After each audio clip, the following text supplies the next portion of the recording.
শিল্পী মমতাজ, এই যে ফাইটে যায় চিরে যায় গান গাইছে, নাম দিছে শিল্পী মমতাজ। এর বাপ নাকি বাউল সম্রাট। আচ্ছা আপনারা বলেন, যে ব্যক্তিরা ছোটোবেলায় তার বাপ মা ভাই বোন সবাই মিলে মিরপুর শাহালির মাজার থালা বাইরে গান গাইতো আর ভিক্ষে করতো, তার বাপ কেমনে বাউল সম্রাট হয় বলেন তো আপনারা?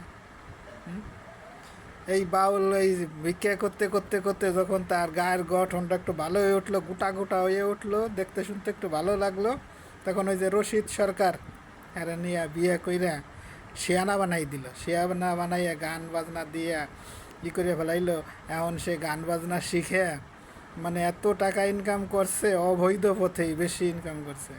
হ্যাঁ, তার বাপ নাকি এখন হয়েছে বাউল সম্রাট। টাকা হইলে কি না হয় তো মনে করে চিন্তা করেন আপনারা। হ্যাঁ, তার বাপ বাউল সম্রাট, থালা বাইরে ভিক্ষা করছে আর গান গাইছে, সে বাউল সম্রাট। আরও অবৈধভাবে এমন টাকা কামাই করছে, ও যতটি খাইছে বুঝেন তো, খাইছে, বাংলায় বললাম না, খাইছে অতদিন মনে হয় কলাও আমি খাই নাই আমার জীবনে।